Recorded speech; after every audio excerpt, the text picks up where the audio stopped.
Good morning, Nashville. Right now it is 4 o'clock on this Friday, and it is muggy outside, Cody. We saw some of those showers come through yesterday, and it looks like they're going to be hanging out with us all weekend. Yeah, that's right, Lindsay. We're following breaking news this morning as a 16-year-old is in critical condition after being shot multiple times. News 4's Alexandria Adams is live this morning with the very latest. Alexandria, what have you learned since we saw you last? To our top coronavirus story now. We've now topped a record number of new cases in children right here in Tennessee. Yesterday, our state's health department reported more than 1,800 new cases in kids ages 5 to 18. Now take a look at this graph. This is a look at hospitalization rates in children. Do you see that high spike at the end? The new numbers have doctors very concerned, especially about the long-term impact of COVID. A reminder that kids below the age of 12 can't get the vaccine yet. If that's your child, Harvard Health says that the best way to protect your family is for everyone else to get vaccinated. It's also important to talk to your kids about the importance of wearing a mask inside, washing their hands, and socially distancing when they can. And of course, if they don't feel well, keep them at home until they can get tested.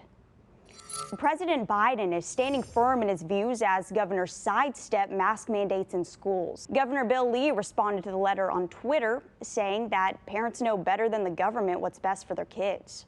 This morning, a man goes viral after the Williamson County School Board meeting last week. Now, he only spoke to us here at News 4, saying he and his parents are now receiving death threats.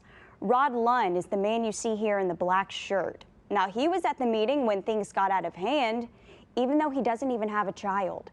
He tells us that he knows people want to hear from him, and in no way was he trying to threaten anyone. He says there's more to the story. At last check, 20% of parents opted out of the mandate. And today, Franklin Special Schools will also consider a mandate at their meeting.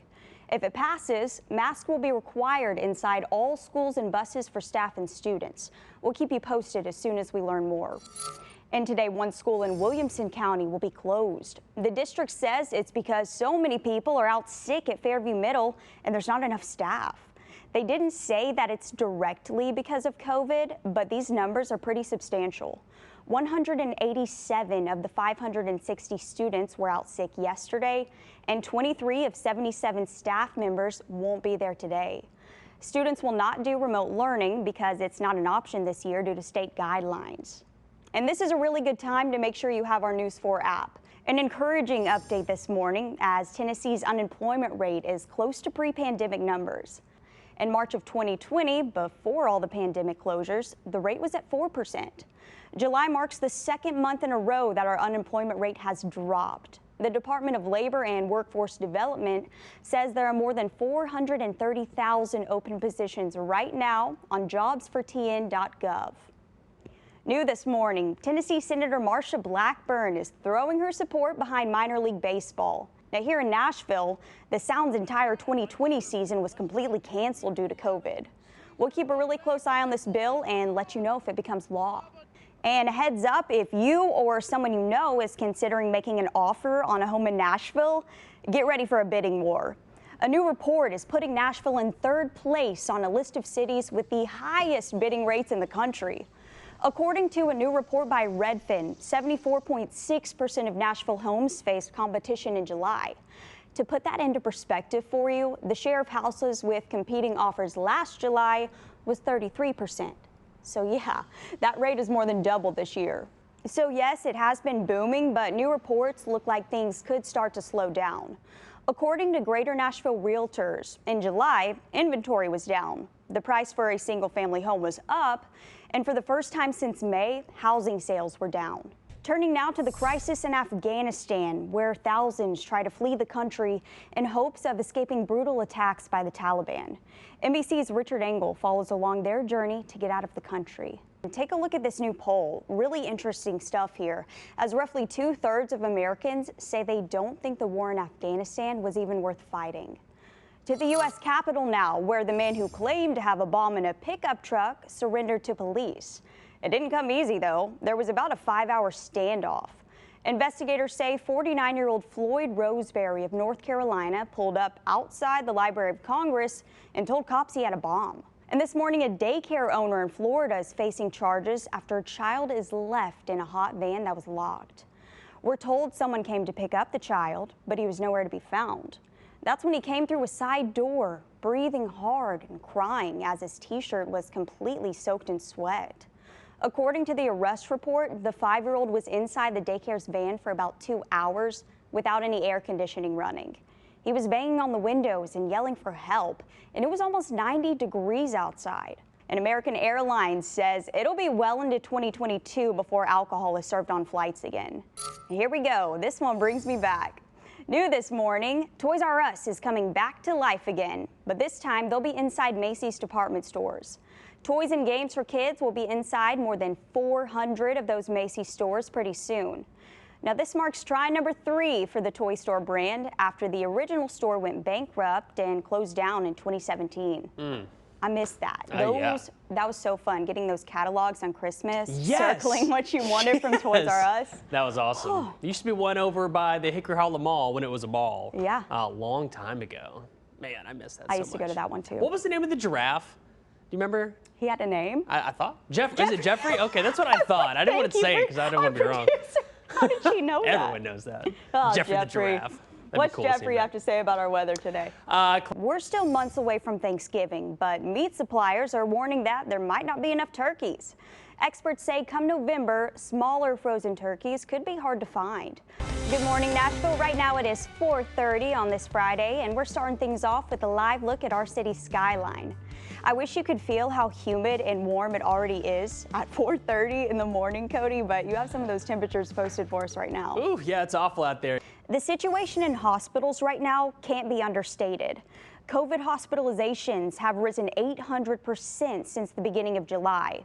Tennessee hospitals are putting out a new warning saying major areas are running out of beds and ICU beds. They say the only solution is the vaccine, but Tennesseans haven't done enough to stop the Delta surge. So here's the situation in Metro right now. The entire state has 157 ICU beds available. That's it. The Middle Tennessee district has 51. But keep in mind, that's Nashville, Williamson, Rutherford, Sumner, and Wilson County all rolled into one. Other cities are worse off. Chattanooga has 10 available, Knoxville has 24, and Memphis only has 8. The leftover parts of the state aren't faring any better either. Several other schools and states took a strong stand against hybrid learning, but now we're learning that they're reversing course. The entire state of Mississippi will allow hybrid learning. The State Education Board approved that move yesterday. It'll last through October and we'll need another vote to extend it after that. And a handful of Kentucky schools are making the move as well. Both Marshall County and McCracken County are opening up new options for virtual learning. This time around, they'll have dedicated teachers for virtual learning rather than making all of those teachers come up with virtual plans. Doctors and scientists said time and time again vaccinations work, but a lot of people still don't trust it. A lot of those are also coming from people in minority communities. One leading Black Tennessee lawmaker just got his first dose yesterday. Tennessee State Representative Antonio Parkinson had some lingering fears about how the government treated Black people in the past with medication and treatments, but he recently had a change of heart. Yesterday, he sat down and got his first dose of the Pfizer vaccine. Parkinson says he always encouraged people in his district and across Tennessee to wear a mask, but personally, he worried about how the vaccine would affect him. The United States is one of them. She told journalists that this threatens the promise of a brighter tomorrow for less wealthy communities. As we mentioned, the U.S. is one of those countries being called out. Our booster shots for all start on September 20th. Dr. Anthony Fauci says he understands their concerns. Still, Fauci says he looked at all the data and believes that the booster decision from the White House is correct. New this morning, COVID vaccine mandates and job listings have jumped by almost 35%. And a new scam this morning. This time, people are pretending to be the top attorney in the state. Caught on camera, 2 suspects break into a Nashville musician's home and take his gear, including some of his guitars.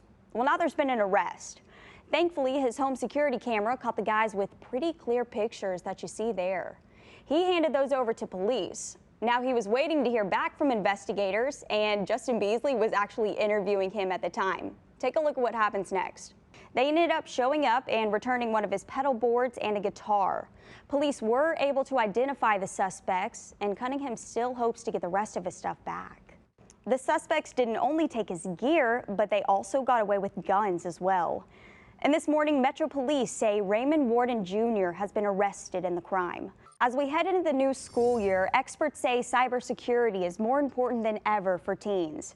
Now, this is especially true for apps like Instagram and Snapchat. Haiti is in desperate need of more help after last weekend's earthquake.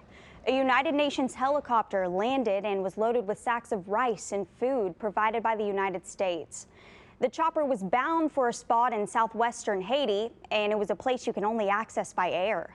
Tensions have been growing over the lack of help to get victims to safety. More than 2,100 people were killed in the earthquake.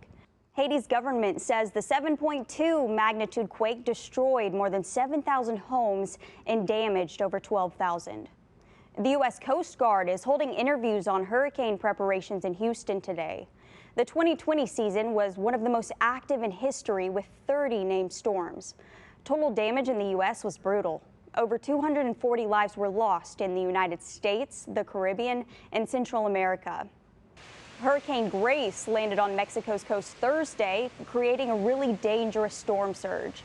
The Category 1 storm had already hit Haiti, Jamaica, and the Cayman Islands. Grace's center fell about 75 miles south of Cancun, with wind gusts reaching 80 miles per hour.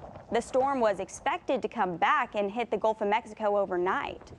Absolutely heartbreaking video there, Cody. Now, we haven't seen the impact of Grace here in Middle Tennessee, or really that much of Fred either, but I know you are still tracking a lot of activity in the tropics. Yeah, that's right. So things are starting to heat up across the tropics and the Atlantic. The U.S. government is still trying to take down Facebook. The Federal Trade Commission filed a new antitrust complaint against the site. This comes nearly 2 months after a judge tossed out the original complaint for lack of evidence. Macy's is bringing Toys R Us back to life. The department store is partnering with them to sell toys online. Toys R Us will also be opening at 400 department stores next year. Now, this is the second attempt to bring them back since all stores closed in 2018.